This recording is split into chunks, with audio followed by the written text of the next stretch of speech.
Hello, everyone. Welcome to It's Sybil. I am Sybil Wilkes and here with my guys. Hello, Damon Williams. How are you today? I'm here. I'm doing great. How about yourself? I am good. And Cameron, how about you? Hey, Sybil. Hey, Damon. How's it going today?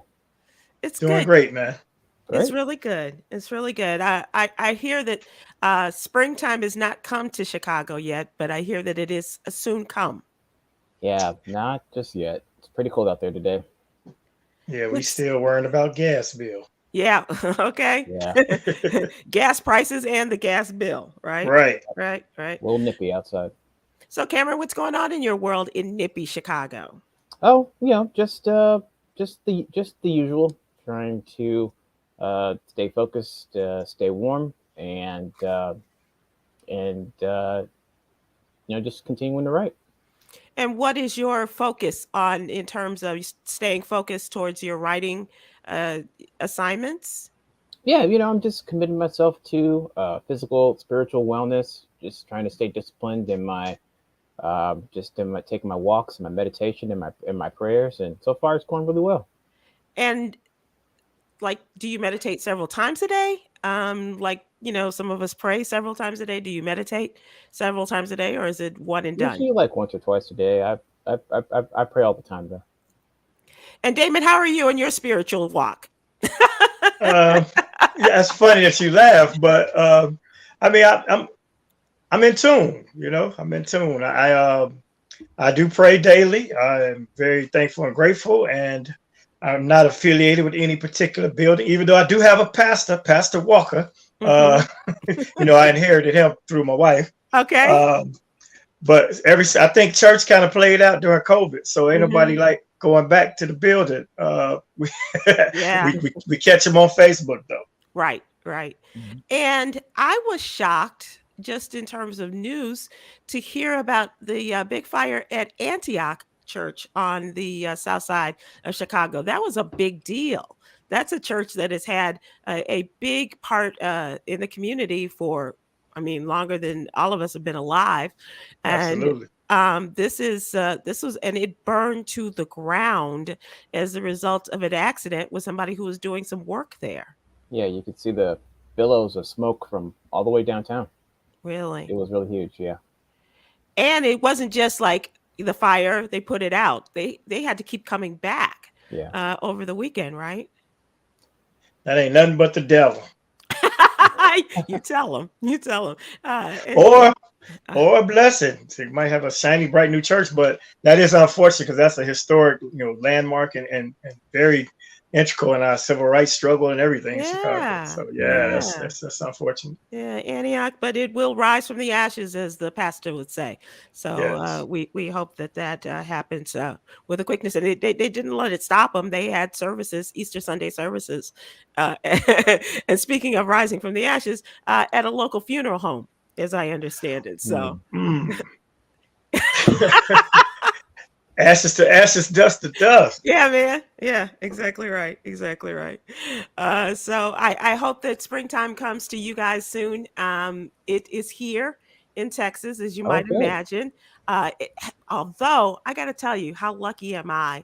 I have no air conditioning right now because I have to get a whole new HVAC system.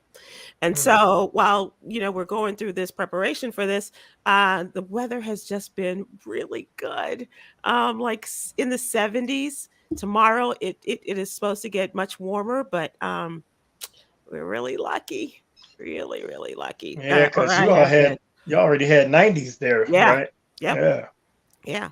About a week Wow. ago it was 99 degrees, and and so it dips and dives, and so we are very lucky. All right, gentlemen.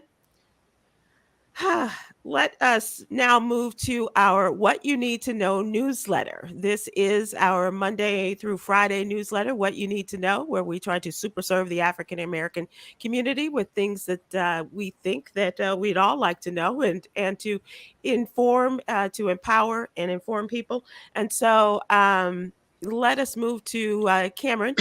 We'll put you up first, Okay. and please tell us about the presidential tax and vice presidential tax returns.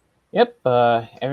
If there's anyone out there who hasn't filed already, you're in the late filing period. But the president and the vice president and their respective significant others have all filed jointly, and their tax returns are free and open for display on whitehouse.gov. And as I was flipping through it, seeing how wealthy or lack thereof our president and vice president are, all of that information is for the public to see as faith in our government is slowly being restored, 1-0 at a time. Joe Biden and Jill Biden came out with That's about Dr. Jill. Dr. Joe Sir. Biden Yes. came out with about $500,000 combined with Joe Biden's salary from the presidency and Joe Biden's teaching, and Kamala Harris and the second gentleman came out with about $1.3 million this year, partially because they sold their condo for $300,000, but also because Kamala Harris, in addition to her salary, she had a very lucrative writing career. She's written several books, and her husband had some leftover income from his time as a lawyer, which has long since quit. He works. He teaches full time now at Georgetown Law School. Yeah.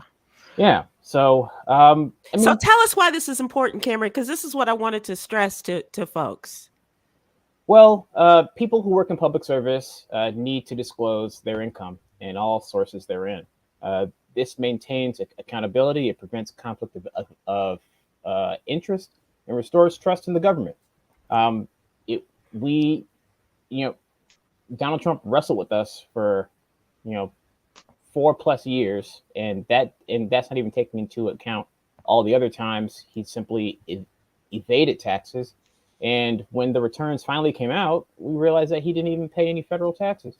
Both Joe Biden and Kamala Harris have paid their fair share, 25% and 32%, respectively. So there's no question that they're law-abiding citizens. There is also some legislation coming down on Capitol Hill of whether or not public officials should be allowed to invest in stock and options during their time in office. And we do see that a lot of public officials, if you're doing it right, you come out a millionaire, evidenced by Barack and Michelle Obama. But the American people want to make sure that they're not getting screwed, and that the person that they elected is bona fide. And say what you want about Joe Biden and Kamala Harris thus far, but we do know that at least from an accountant standpoint, they are squeaky clean. Yeah. Although I thought, who am I to talk about the price of things? And but just in looking at their real estate in this condo that they sold in San Francisco for $310,000. I think that I'm no real estate genius. I just watch HGTV. That's all I'm saying. And I just thought that, $310,000 was a little low for a condo in San Francisco, even a studio, because the prices are so inflated. You could pay $300,000. You could pay $300,000 for a parking space in a high rise in San Francisco. Yeah. So that's very, very interesting. Yeah. Sounds like they just wanted to get rid of it for the 4 years. Yeah. But yeah, I agree. 300,000 is a lot lower than what I was expecting. California real estate, man, it ain't cheap. Just as much of the country, but that was Silicon Valley. That's the highest real estate almost in the world, someplace. So it makes you to wonder if they did somebody a smooth deal, and they give me the rest under we'll figure out the rest, but for right now it needs to be more. And maybe it went to a family member. Maybe they sold it to one of his kids or something. I don't know. Or let's go with that. Members. It's a sweet deal. With these things, it's a seek and you shall find. If you want to pour over the minutia, and with the condo, like, okay, this doesn't seem right. Yeah. Yeah, And they will. I yeah, mean, they put it all out there. So, who are we to say, look, somebody got a pretty sweet deal. But as you said, maybe someone just came along at the right time and said, here's all the money I have in the world. Can I buy this condo from you? And say that I bought a condo from the vice president. And they said, yeah, okay, you're yeah. good. But in today's real estate market, you say, here's all the Woo. money I have, and then the seller would say, well, you need to give me 2 dozen pizzas. This Every day beer. for the rest of your life. Yeah, it's out of control right now. Sadly, this was also this past weekend was one in which there was no holiday in terms of gun violence. Over the holiday weekend, there were at least four, but I missed one, and I'll talk about that. Mass shootings across the country. And in the course of these mass shootings, three teenage boys were killed, more than 30 others injured.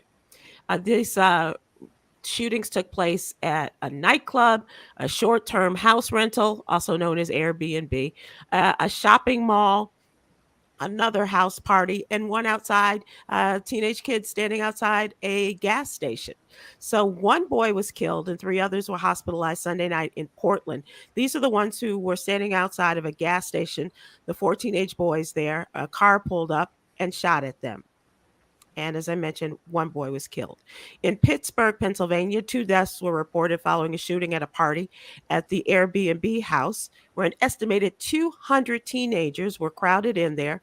And cell phone video showed the chaotic scene as they were trying to escape, as you could hear just the rat-a-tat-tat of bullets and gunshots. Two 17-year-old boys died there. 8 others were shot and wounded. And the day before Easter in Columbia, South Carolina, a shopping mall, 9 people were shot, 5 people sustained injuries trying to get out, and those victims' ages range from 15 to 73. They have made some arrests in the mall shooting. Also, at a club in South Carolina, a lounge in the middle of the night on Saturday night, Sunday morning, at least 9 people were injured during the 3 a.m. shooting. Now, no fatalities, but once again, teenagers at a 3 a.m. club, a 14-year-old boy was shot in the leg. Absolutely terrible, man. My um, the gun violence epidemic is, as what many would say, it, it it's a really multi-headed hydra. Where do you begin to attack? What is the root cause issue? Yeah. And as our legislators are dealing with this, we need to remind them that that gun violence has persisted in Black neighborhoods a lot longer, as it's slowly beginning to affect a more global population. So whatever solution descends from Capitol Hill, it's not going to be a blanket one, but we Mhm. need to hope that most of that blanket is covering us. Yeah. One of the things that we talked about in the article is that in the why you need to know is that the I guess the attention that is being paid to ghost guns by the Biden administration and the Justice Department, especially in trying to get away from ghost guns, that's a good start. But as you said, there needs to be a lot more there, and this is also and we are. We aren't just the only ones the focus of these gun violence deaths, but this happened in Las Vegas the other night, and this is a USC basketball recruit. Her name is Aaliyah Gales. She was shot 10 times at a party in Vegas. Awful. She was shot. This young woman was shot 10 times. But she is expected to make a full recovery. And Wow.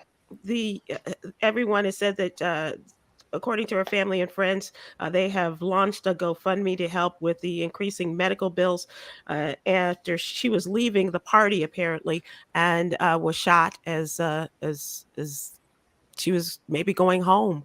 But her father has been very faithful to keeping people up to date, and she's a high recruit. She's like number 8 amongst the recruits for women's basketball, and she is hoping to go to USC, and USC is already making plans to not only help her through this, but to make sure that if she wants to continue playing basketball, she will have that opportunity. That's a blessing. Mm-hmm. Yeah. Absolutely. Or they shot her with a BB gun. What the hell?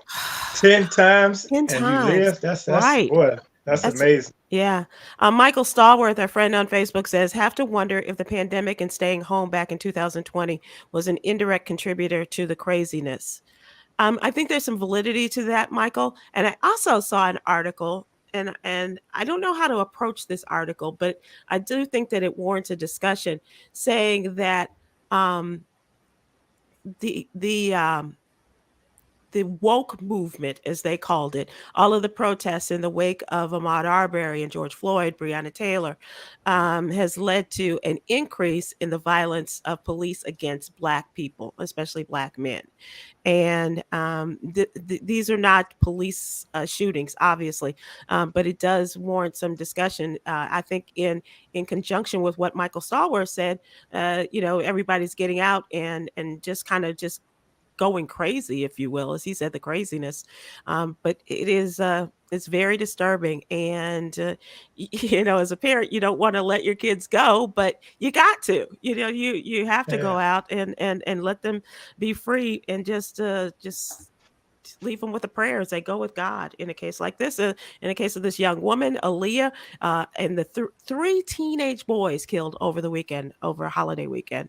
It just doesn't make any sense. So, Well, I mean, in the parenting space, though, if it's 3 a.m. and you got a 14-year-old out, that's a problem as well. that is a problem. Because most of the situations in parties happen when parties let out, Mhm. and you probably want to get your kid on a curfew. That's why we had curfews when we were kids, Mhm. especially at 14, when you don't have the judgment to see problems coming and such. So, it's a multifaceted problem, of course, but if your son is in the house at 3 a.m., he's not getting shot.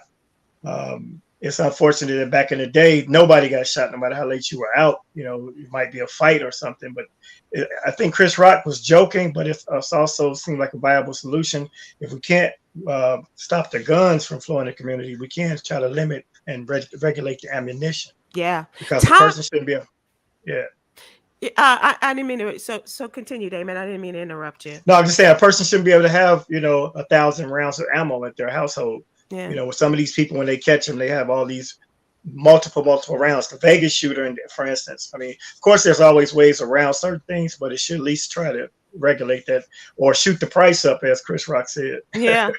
And Tom Joyner has said that for years, when we, with the Second Amendment and all of the big gun companies were pursuing the legislation and the legislators to keep guns on the streets, to keep them in our homes, and say, this is what the Second Amendment is all about. And Tom said, okay, so if you don't want to do away with guns, let's just do away with the ammo. Let's stop the bullets, because Yeah. it's much easier for a person, although there have been situations, but it's much easier if a person has a knife and person survive, as opposed to drive-bys and however else they're being shot. And so it is a sense of consideration that we should undertake, and along with getting rid of ghost guns and other things that are of an illegal nature. And ghost guns meaning they don't have any identification on them. And Yeah.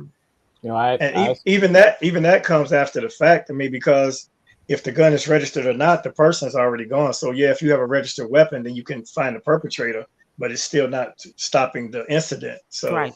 yeah, it's a troublesome problem. Really, it is. It really is. You're absolutely right. You were going to say, Khameron? As just scientific data shows that anti-violence programs are the most effective when it comes to de-escalating violence. Mm-hmm. And I sincerely hope that men are statistically way more inclined to commit these atrocities. Mm-hmm. And they're out there. There are a bunch of men sequestered in bunkers of their own biases, Mm. unwilling to entertain other ideas that challenge their hatred.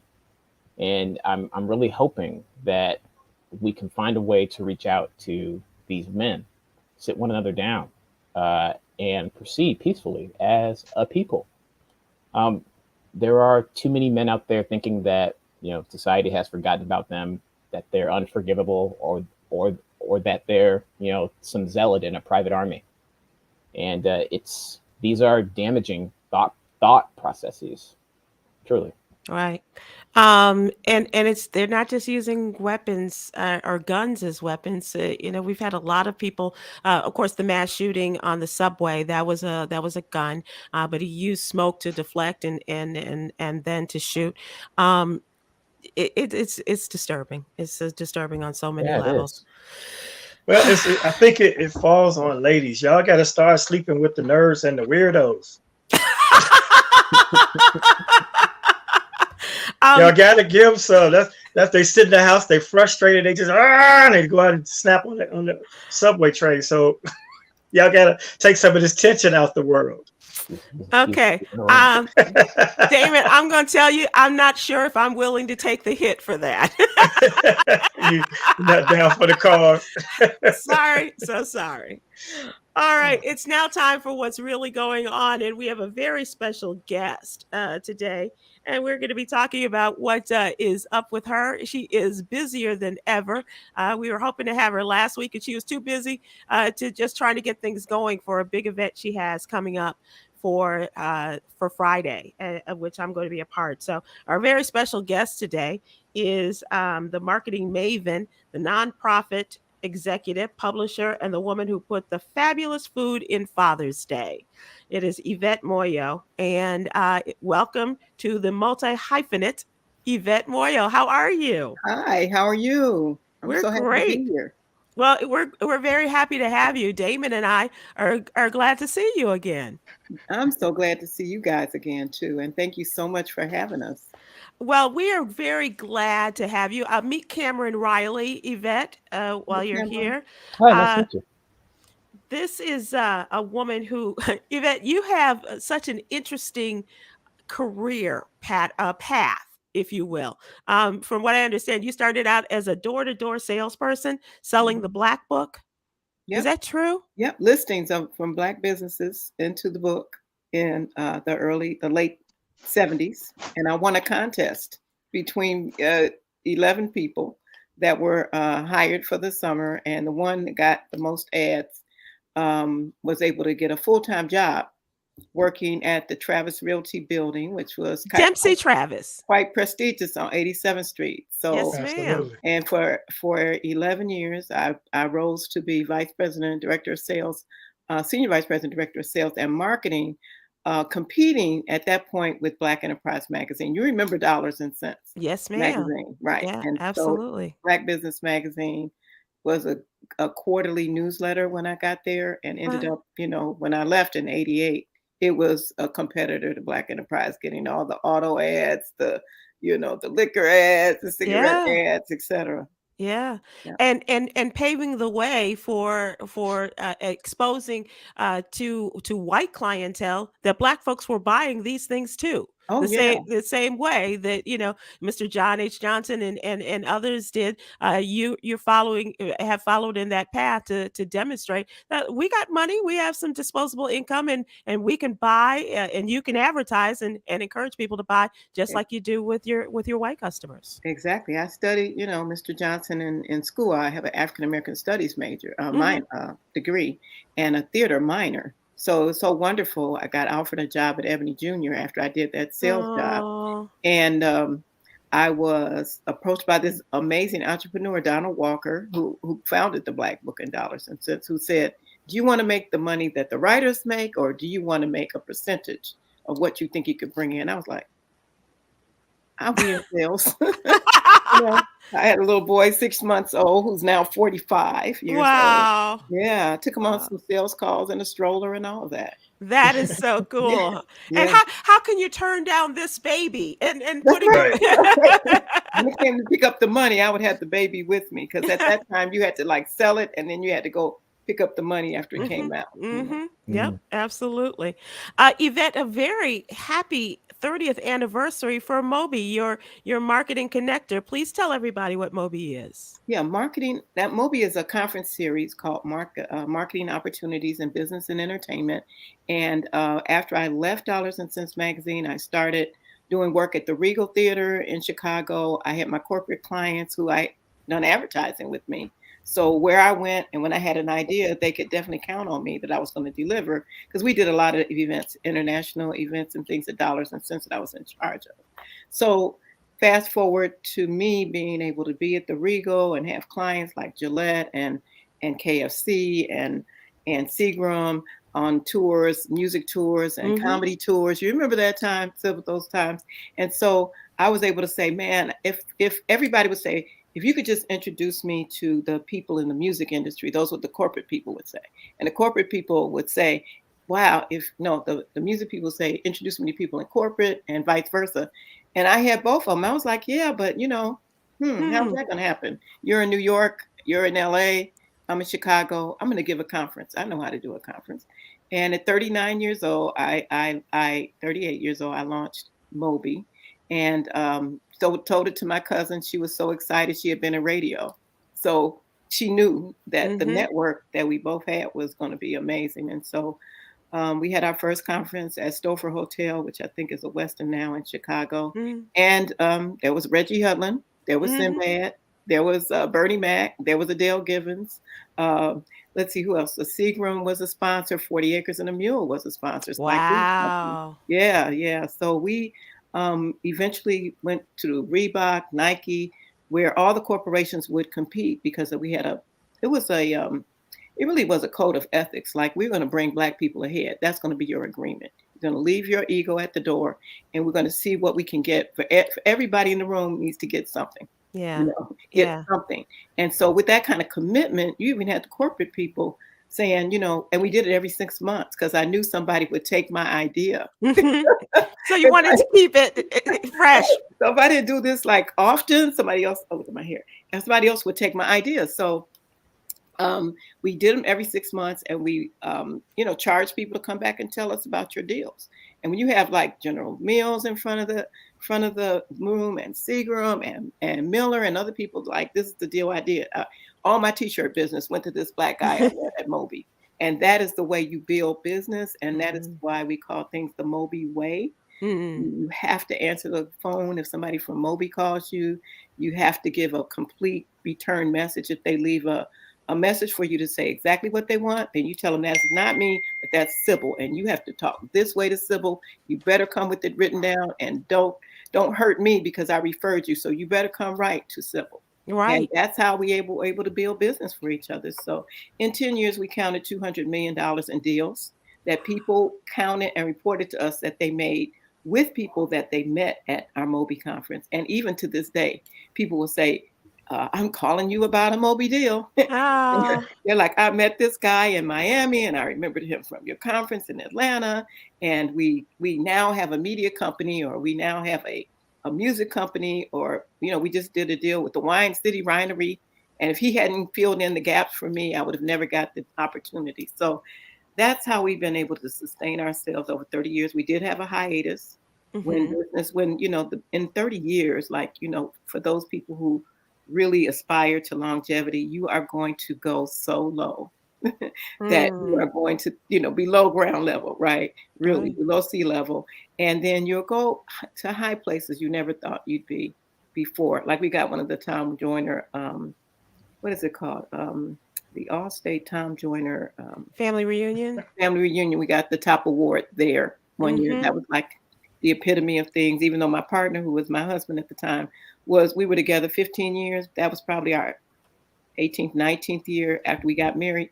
We all went, and my son, we went together. We Yeah. stayed together. We just to experience that together that high point. All expenses paid. Kathy Hughes was like, "Come on, Yvette, come on up. Bring your Right. son. We'll have dinner." We swam with her in the mornings. Mhm. She's a swimmer. Those are the kinds of things and experiences that the hard work, means something for. We didn't do it for our own money. We did it to make that pie bigger. Wow. Damon, how cool is that? Yeah. Well, I'm glad you came to me because actually my career was launched because of Moby. Yes. Let me tell you, 3 months into doing stand up, Mark Atkins is Sinbad's Sinbad's brother. He had George Wilborn slated to do one of the mixers, and George couldn't do it, so he recommended me to Mark.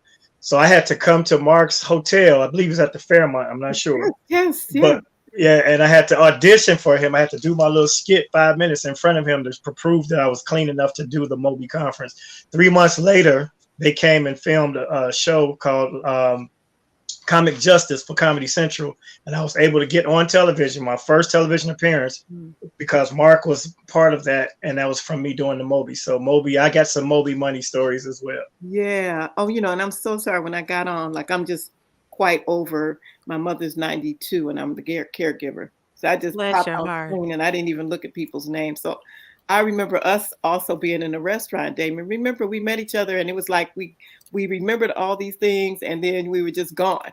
But we had all these great memories of that. Absolutely. Yep.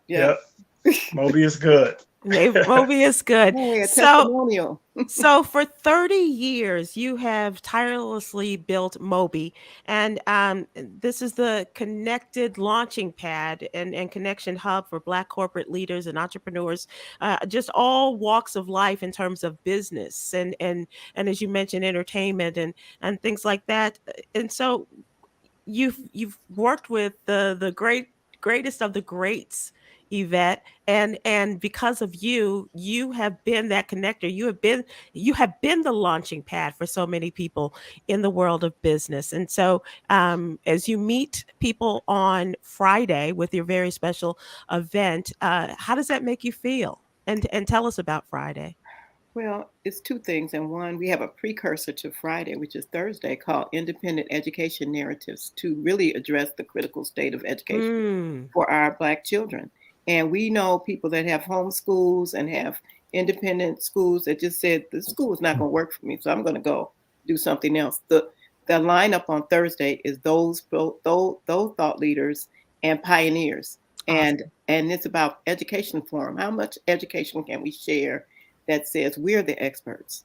That we don't have to look for any experts out there. We don't have to be at Advertising Age conference. We don't have to be at the Marketing Week. I'm saying it out loud because, they take our cultural excellence, they take our business creativity, and then they make up something like ours and don't even invite us. Right. And so that's why we're doing that forum, so that we can introduce people to those people that have already, have 5 independent schools now, Hmm. the Freedom School model, where it Hmm. really talks about our culture and our community and uses comedy and music to love our children Right. into brilliance. And Right. so that's Thursday. And Friday is a kind of our regular Moby forum format. We were virtual last year too, but that's so inspiring because Cheryl Lee Ralph is going to open the Nice. program on Thursday because of her success with Abbott Elementary, which is the Yes. #1 show on ABC. That's But it right. really is pointing out the frailty of the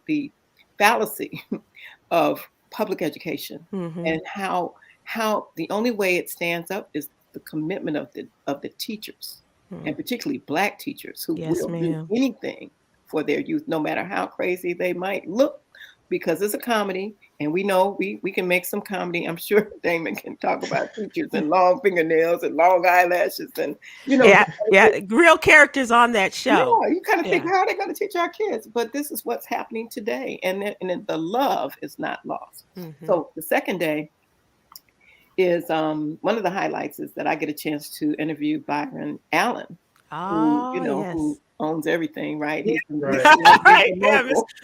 Mr. Weather, Mr. Yeah. The Root, Mr. Yeah, you just name it. Right. So he bought Curtis Simon's company, which is HBCU Go. And Curtis Hmm. Simon's, we had a little gap. Like I said, during the 30 years, we did have a gap where we weren't actually doing conferences, but we were still communicating.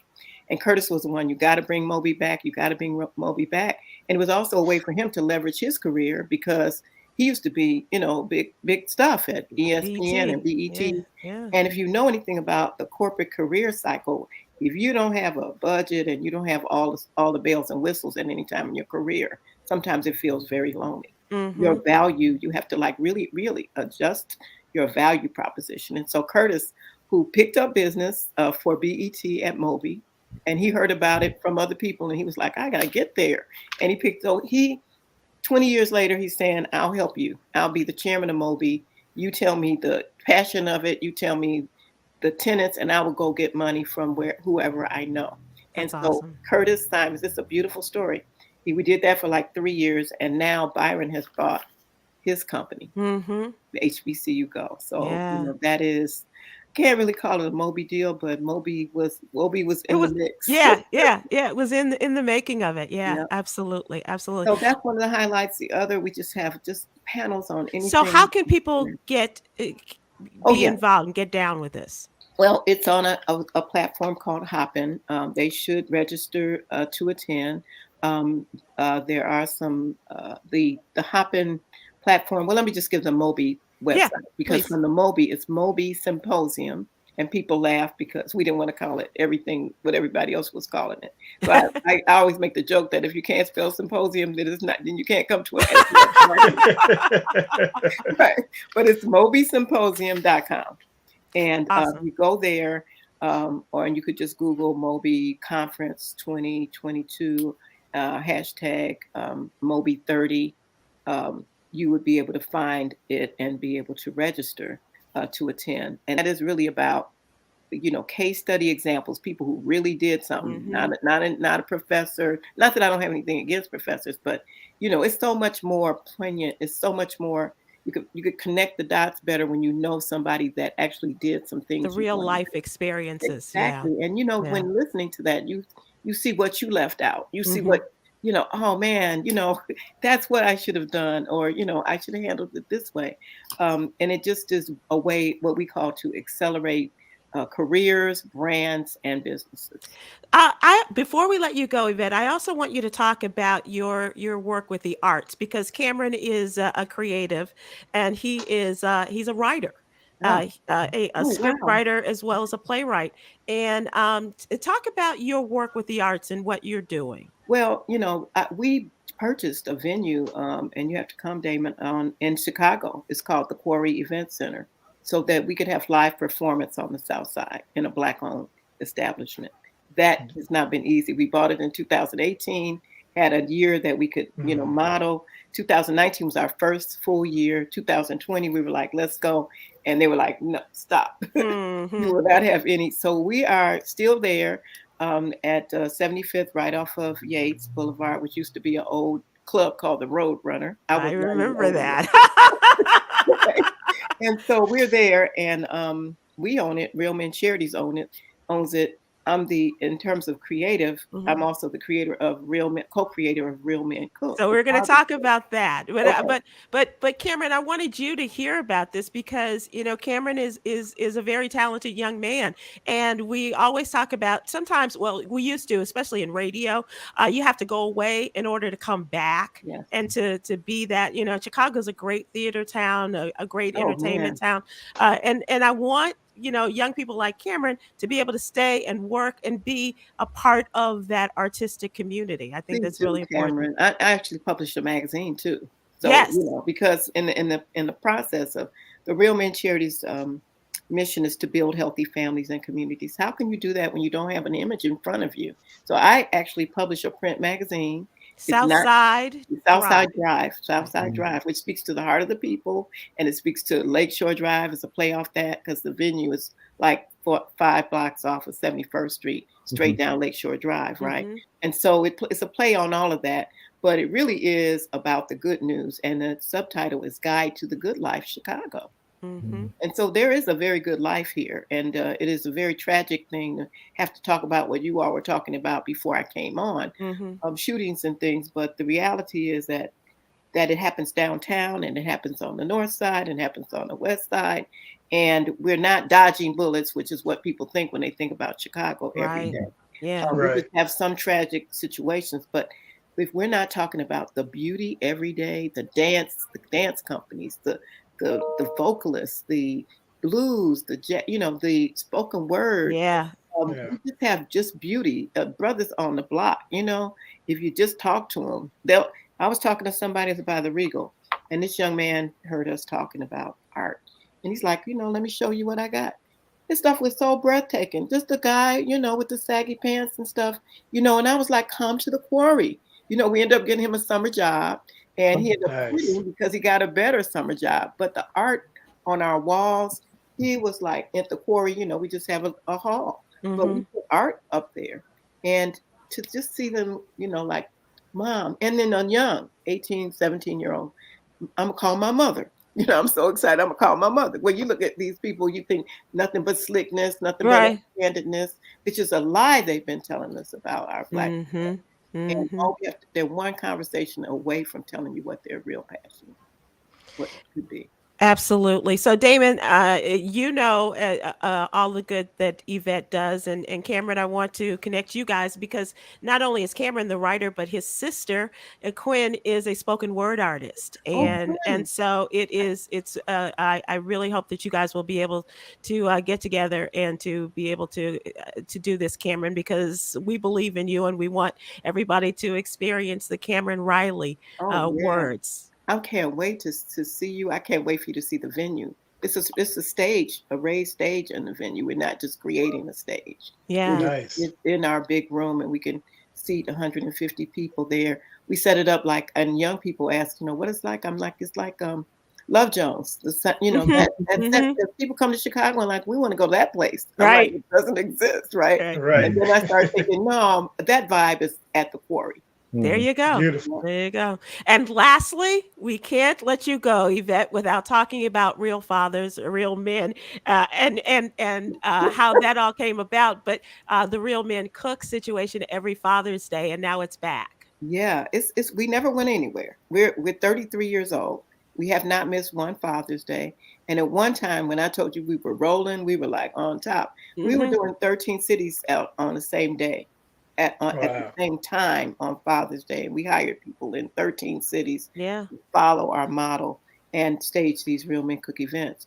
The brand, which we own the trademark for, got away from us, and people started using it like for their own Father's Yeah. Day for X, and it's okay because it's only spreading the spirit of what we had Good in for our you. first cookbook, which was Real Men Cook, Real Men Love, Real Men Care, Real Men Build, and Real Men become the fathers of real men. That was Mm. written in 1990, 33 years ago. And Wow. today it is still so necessary for somebody to hear those words because the lie we've been told is disheartening and just really doesn't give our children a future to live into. And Father's Day, It's Father's Day, June 19th, which happens to be, Juneteenth. but the lucky part is the federal holiday is Monday, Mm-hmm. the 20th. And so I talk to Juneteenth people all the time about you can't let the spirit of Juneteenth upstage Black fathers Right. and Black men and what they're able to do for our children. It's not just fathers, but fathers and father figures. We've got to hold up who was there for us. If it wasn't our dad, it was our coach or our minister or the man next down the street that Yeah. took us to some games, some softball games, or taught us how to do something. We cannot dispel that because society is attempting to snuff that truth out. And Cameron, you're a chef too, so this would be a great opportunity for you to be involved in Real Men Cook on Yeah, Father's yeah. Day. And Absolutely. Sybil keeps saying real fathers, real men, but it was just a wonderful run that we all had that Yeah. held up dad. So I just want to acknowledge you too, Sybil, for having done that on the Tom Jordan show for It so was many it years. was great. It was a great time. And Yvette, before, and this is the last, tell people once again how they can get involved and be a part of the Thursday and Friday events. Yes, Thursday and Friday both. You can go on our website, www.mobe.com. I mean, mobesymposium.com. Okay. And And if you don't know how to spell symposium, you're not meant to be there. If you can't do SY symposium, you ain't supposed to be there. I know Damon was writing that down. No, SYMPO. And all the registration information will be there. You'll be able to see our schedule, etc. And it'll be and when you come in, you can come back in, and once you register, you can have access to the kind of communication and Black on Black love that really takes place while we're also learning how to build our businesses. Wonderful. Yvette, it's so good to see you. Thank Great to have you. I look forward to being with you on Friday, and look forward to Real Fathers, Real Men Cook. I can't, it's just in my soul, Yvette. It's in my soul. Real Men Cook. Don't forget about that on Father's Day. The Quarry, Southside Drive Magazine, everything. And you just keep doing the darn thing, Yvette Moyo. You're just an inspiration to so many of us. Thank you so much. And I thank Curtis Simons as well. And we have an extremely talented team of professionals that signed on to volunteer when we didn't have much to work with. And we all should be thanking Curtis Simons, because in some way or another, Curtis Simon is involved in all our lives as well. Wow, that is really something good to know. Yeah, absolutely. Thank you so much, Yvette, and we will talk to you soon. And don't forget, everybody, Moby is doing the darn thing this Thursday and Friday. And go to Moby Symposium and look up the events that are going to be happening. Education on Thursday and the business side of things on Friday. Right. Hashtag Moby30. Hashtag Moby30. There you go. Yeah. Thanks so much, Yvette. We will talk to you soon. All right. Take care. Good to talk to you. Wow, that was great. So I do want to talk a little bit just about some things that have happened just today. The topic is the lifting of the mask mandates that happened by the Donald Trump judge, and saying all the federal mask mandates are gone. They're done. They're finished. People were on the middle of their plane flights, and they were told by the pilots, you could take all of this off. And a brand new day. Well, Joe Biden's administration says, not so fast. They have announced that they will appeal the decision of lifting the mask mandates on planes, trains, and automobiles and transit systems. I just wanted to include the automobiles part. Pending a decision by the Center for Disease Control that the order is still required for public health. So it's over for now. The masking mandates are lifted, but they could come back in some form or another. They were supposed to continue on airplanes until May 3rd. Now the Justice Department will not ask the court to stay the decision, saying people will still be able to continue traveling maskless while the decision is being litigated. You ready for that? I'm not taking my mask off. I'm telling you right now. Yeah, that's what Juanita said immediately. My wife's like, well, they can say I don't have to wear it, but that don't mean I have to take it off. So now it's a matter of choice, and we'll see what happens with the numbers, and if they do the tracing properly to see if the people if there's any type of spike related to travel. So at least you could have your mask on and have the option of taking it down and breathe for a little while and put it back on. I don't know if that's an effective use of the mask, but I did that anyway. So. They tell you could take sips when they pass out the drinks, or so if you're doing this and put it right back up, if it's in the air, this ain't gonna it's gonna get there. Right. So either it is or it's not. So I think to have the choice of not wearing a mask is liberating, because if you're on a 4-hour flight, it's just very uncomfortable. And even on public transportation in Chicago, Cam. Yeah, I mean, there are people out there who haven't been wearing masks since day one. They're still out here, still around, sneezing, coughing, and wiping their hands on rails when they're not supposed to. But the reason why I hope masks stick around is because when I'm in the office and I don't want to smile at anybody, I just put my mask on. Seriously. At the office. Yeah. Yeah, a lot of sales are just for men. It's gonna go back up because dudes they got to dye them beards again. So there's some light in this. Hopefully we're just moving back toward normalcy and not having to have masks. But the hand washing and the sneezing and things of that nature are just as important. And when at the height of it, you would see people washing their hands a lot. And now I've noticed now that people are being more lax.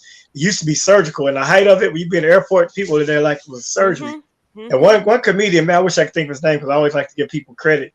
He said he didn't take the COVID scare seriously in the beginning until he started seeing white men washing their hands in the bathroom. Then he knew. He said, "Uh-oh, yeah." They normally would just skedaddle on out of there. You'll be surprised. I'm telling you. Right. Exactly right. For sports fans, I don't know if you guys saw the game, but it has Kyrie Irving's behavior has repercussions. He's been fined. The basketball player has been fined $50,000 for flipping off Celtics fans and using profane language. The NBA announced it has fined the superstar for flipping off the fans as well as cussing at them during Sunday's playoff game between the Nets and the Celtics. That's like $5 to Kyrie Irving. I don't know, not this season. He missed half the season. Right. Because he wouldn't get vaccinated, Right. And he couldn't play the home games. Remember? Yeah. And see, they have to give him a pass. He's just grumpy. It's like a Snickers commercial. It's Ramadan. The man's not eating from sun up to sundown. And you can only take so many of them hecklers in Boston, man. If you watch the winning season show about the Lakers' rise, they were just talking about the Boston Celtics. And the first time the Magic played in the Garden. And it basically was F Boston. That was the sentiment. F Boston, because they were so treacherous and racist in the Boston Garden. Yeah. So you can understand between the hunger and just the he was one Snicker bar away from saving $50,000. He was not himself. And they had to play an afternoon game. If they had played an evening game, things might have been a little bit better. Yeah. And he had some pretty salty language. So coming back at the Celtics fans as well as giving them the finger. But, like you said, it might have a bigger dent in his pocket this year or this season. But definitely, we would be suffering. He, however, not so much. Yeah, he'll get through it. Yeah. Right. Yeah, he'll be all right. He'll be all right. All right. It is now time for us to talk a little bit of entertainment. And I do want to talk about Jada Pinkett Smith. It has announced the lineup for this season's Red Table Talk. The lineup has been revealed and no mention of Will Smith being a guest at her table. All new episodes, and they say that this is season 5 of her Emmy-winning series premiering weekly this week. It'll feature celebrities like Janelle Monáe and Kim Basinger, but Will was not on the guest list. Many speculated that would be the place where they would finally talk about what happened with the slap Will Smith to Chris Rock the night of the Oscars, of the Academy Awards. And they talked about their marital problems in the past with August Alsina and the situation, the entanglement. They talked about it at the Red Table, but not this time. Also, they will have Chris Rock will not be there. So Will won't be there. Chris Rock will not be there. And they will have some interesting guests. I look forward to Janelle Monáe. I'm not sure about Kim Basinger, but okay, whatever. And also the parents of Miss USA, Chesley Christ, who tragically committed suicide jumping out of her apartment in New York City back in January. So it's going to be interesting. And I do want to say that this is, according to Netflix, they're not having a good week, fellas. Their shares of Netflix stock dropped 25% after announcing that they lost subscribers for the first time in more than 10 years. They lost 200,000 subscribers during the first quarter, its first decline in paid users in more than a decade. And I'll tell you, I was one of them. Nice. When they sent me an email saying, "Oh, by the way, your price is going up," and I've been a Netflix person for a very long time, and I was like, "Well, you could show us a little something, we're going to increase the price for people who are just signing up, but for you who have been around, maybe we'll keep it where it is." No. No, Listen, it's like the phone companies. All the good offers go to lure the new people. exactly. Yeah. Exactly. And that's unfortunate because Netflix is quality programming, Hmm. and especially in the comedic space. For sure. That's rough. But what they don't understand is they're not losing viewers. They just losing subscribers because everybody's using everybody's Netflix. They got just as many people. That's why when That's Monique the was talking joke, about, right? Monique was talking about boycott Netflix. I'm like, I can't boycott it no further than not already paying. Um, That's the it's truth. only really 200,000 subscribers total to Netflix. They might have 200 million viewers, Absolutely right. and they were trying to Absolutely right. crack down on that too. Yeah. Yeah, exactly. So, okay, Cameron, are you a Netflix guy? Yeah. Unfortunately, yeah, I am. And I say unfortunately because with all these streaming services, I mean, you're just paying for cable Whew, all man. over again. If you have the whole suite, you're just paying for cable. Well, And I think- imagine paying for cable and having all the streaming Right. services, because that's my circumstance at this household. But yeah, I it know. is my I've been wife's trying to get my mom and my grandma. source. I've been Yeah. I've been trying to get him to cut the cord for years, and she keeps saying, "Oh, there's things that I want to watch," and she prefers to scroll down the list and can't. Yeah, it's Can't a do lot easier. It's much more convenient when you can hit that preview guide and it's all there for them. But yeah, they'll be all right though. Yeah, I'm not going to hold any, marathons or telethons or viewathons for them. Yeah, like you say, they will be all right. Because Yeah. they really And have, it they takes a really lot. were like, yeah, they have great quality programming though. I mean, tons of stuff, and they've been really, really generous to the comedians as far as specials are concerned. So I've been I, watching I, Netflix. I'm definitely a Netflix supporter, as well as Tidal and the other streaming music platforms, because they play our stuff, Oh. so Yeah. we get our royalties. Yeah, absolutely. And that's the important thing. And Absolutely. Sirius XM, so just realize that extra $3 or $4 you are not willing to pay could help a struggling comedian who just came out of a COVID imposed lockdown. So Yeah. there's the flip side from the artist standpoint.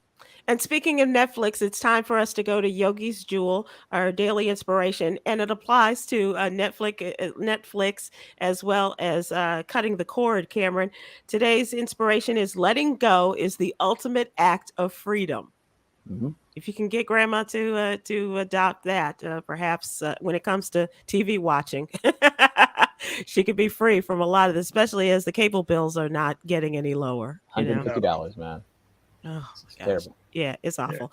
All right, but the good thing is we had an opportunity. Cameron, I really want you to be able to meet Yvette Moyo and go to the quarry and to show your genius there on the south side of Chicago, so that people can get what you do and share it with so many others, as well as Damon, and having the opportunity to have worked with Yvette over the years. So thank you so much for participating. Oh, thank you so much for the introduction. That was really cool.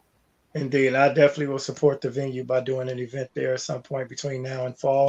And speaking of venues, and this weekend, John Hinton, the legendary Overton Wakefield Ovi! Jones. Yes, Ovi will be at Riddles. And it's so crazy because I put up a flyer and it has a big picture, and everybody thought it was a memorial. Like, no, not Ovi. Oh no! I swear I had to put Overton live, John Hinton live, live and well. Yeah. Okay. he'll Not be a at Riddles. hologram. He's okay, people. Thanks so much, guys. We'll see you soon. Take care. Bye, Aloha. everybody.